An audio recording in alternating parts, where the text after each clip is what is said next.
at the end of the day, for me, I mean, they are stuck in neutral. They are just, it's like the hamster wheel of turds. And I'm not talking about the people individually. I'm just talking about where they are. They're where the Knicks have been for the last 25 years until Jalen Brunson arrived.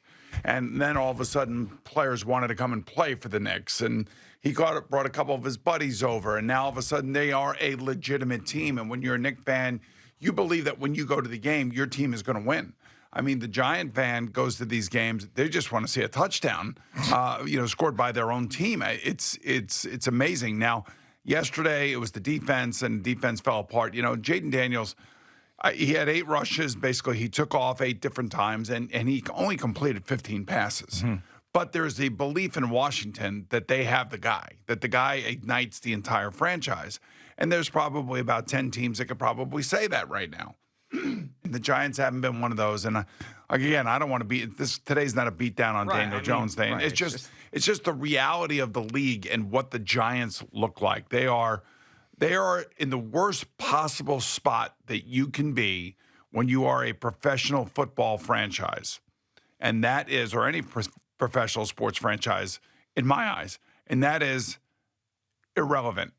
Yeah. They are completely irrelevant. Like, the fan base is angry again, which seems like it's every 3 years. It's comes a lot quicker than locusts do. Mm-hmm. And they're going to end up having to make a decision here whether or not they keep Shane and Dable and whether or not the team is stable enough. You think about, Evan Neal and you think Deonte Banks, and you're saying those are 2 major busts that Joe Shane has basically gone through right now.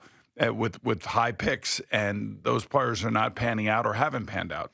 Right. I mean, you could throw Kayvon Thibodeau in there as well. I mean, it's not like either one of those guys in that draft have been a huge impact. I mean, Thibodeau's done more than Evan Neal for sure, but he's hurt again.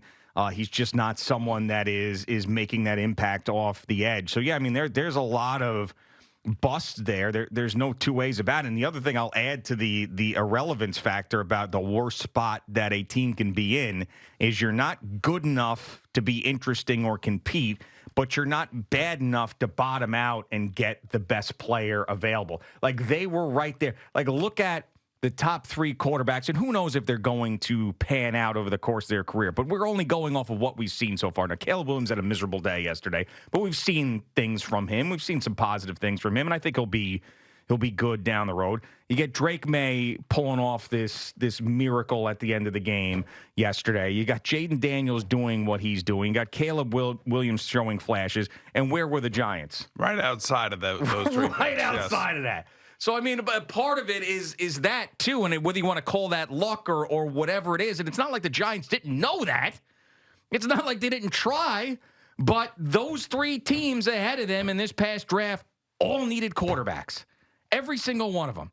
And they had an opportunity to either go with Michael Penix or J.J. McCarthy. They decided not to, and I can't necessarily blame them for that. I told you I would have went with Penix. Yeah. But, now he's buried down there in Atlanta. But the reason I would have went with Penix is that he was a highly accurate quarterback. Now, he may not fit Brian Daboll's system, but I just thought he was an incredibly accurate quarterback at Washington, and I think he is going to ascend to being a really good pro quarterback because of that accuracy. Well, I'll be looking for that big Penix. Yes, so it's the one thing that you can't teach. That's right. That's a very natural thing. And he seemed like he was a cool customer. And plus, everything that he had been through in his career, I figured, he obviously loves the game of football. He wants to play it. He wants to be around it. And now he's buried down there in Atlanta because Kirk Cousins is playing so well. But I think Atlanta did a smart thing.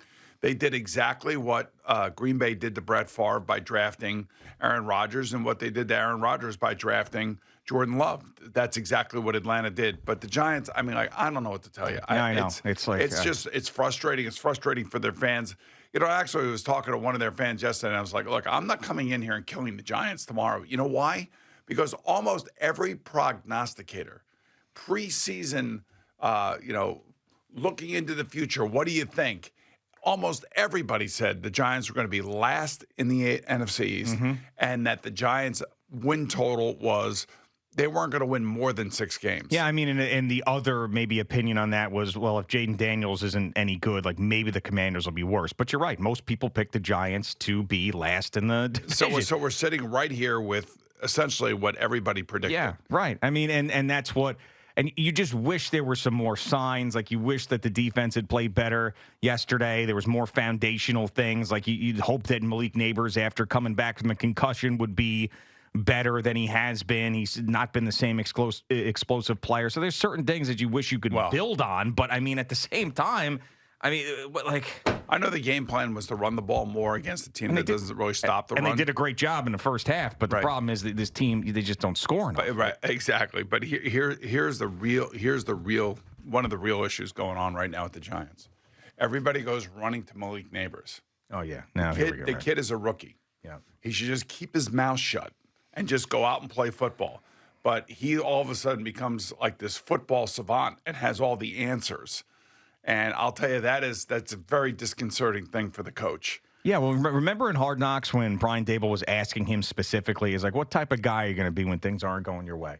You know, we might be losing some games. You're not getting the ball. And he answered like, well, it's going to be hard for me.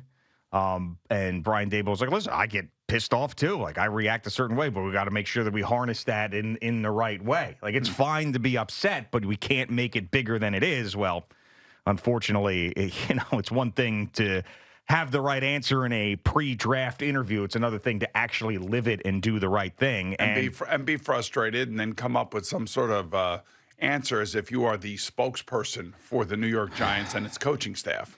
Right. It's tough, man. And you know what the reporters are going to do is because the Giants are completely uninteresting. You're not going to get anything out of Brian Daboll. He doesn't really answer any questions. He does a nice job of not making something out of nothing like Rob Saleh would. Daniel Jones isn't going to say anything. Like maybe Dexter Lawrence says something here or there. But basically, the reporters are going to go to Malik Nabers. All right, you're new here. You're special talent. You're one of these wide receivers. How about you give us something interesting? Because there's nothing interesting else on this team. They're completely irrelevant. So let's get that juicy quote out of you.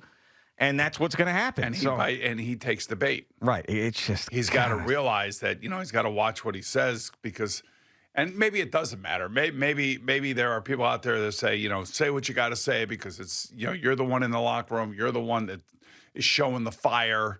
You're the one that looks to be like a superstar in the making.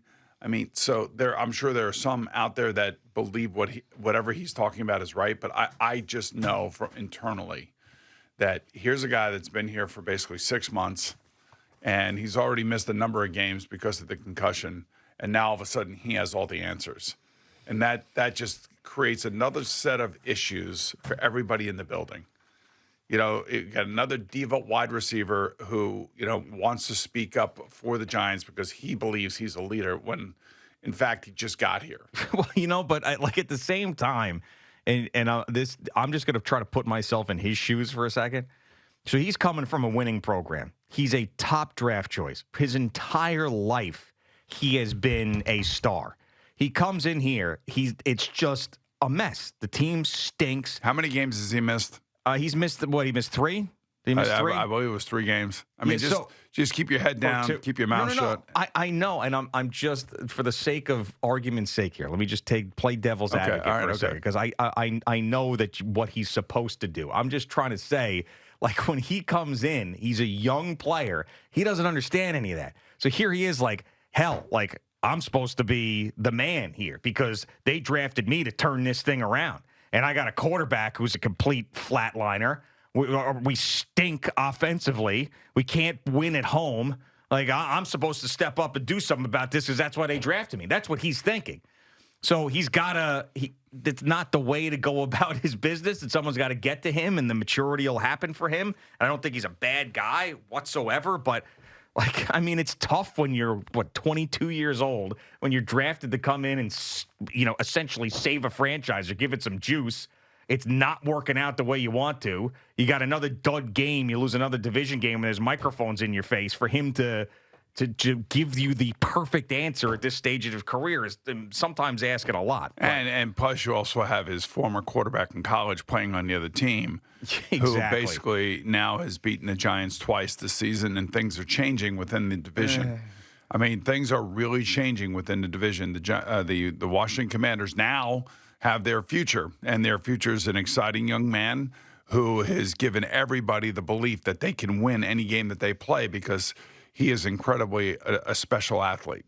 Yeah, I mean, and that's exactly what every franchise is looking for. And how about his answer? How about his answers after the game? Well, he's always been perfect with everything he's done so far. I mean, he's actually, I know he had the little bit of a rib injury. He did not miss a full game. He did come out of that game and not come back that 1 week, but he also protects himself. He doesn't throw a lot of bad throws. He doesn't put himself in a position to get completely crushed. Like if you watch him, and this was one of the things that you had talked about early on, like how skinny he was when you saw him show up at the NFL today. And I'm thinking, man, like, you know, maybe he's RG3 all over again because he had that great rookie season, won Offensive Rookie of the Year, and then could never stay healthy. But if you watch these Jaden Daniels games, like he rarely makes that horrible throw. Like he's not making those rookie mistake bad throws. And then he finds his way out of everything. Like he's so slippery. He very rarely puts himself in a position to get killed by a defender. And then on top of it, the way he speaks after every game and how like into winning he is, and that's what he cares about. And it's not about him and all these things. I mean, he's now what every general manager wants. And Brian Dable knew. I mean, he knew that kid was going to be special. I mean, he couldn't get the word yes out of his mouth quick enough when they said, would you trade up for Jaden Daniels? Yes! The only thing I will say is it's 9 games into his career, and, you know, they have 8 more games to play this year, and he still is very slight physically. Yeah. Tall, yes, very quick, and he's got a lightning quick release. And all of those things are, you know, 5-star aspects to who he is. And it sounds like when you listen to him talk, you sound like, or he sounds like he understands what's going on. But it's easier to talk that way when you're winning and you have success. Malik Nabers, unfortunately, is talking under the umbrella of losing in a franchise that is basically stuck in irrelevance. Yep.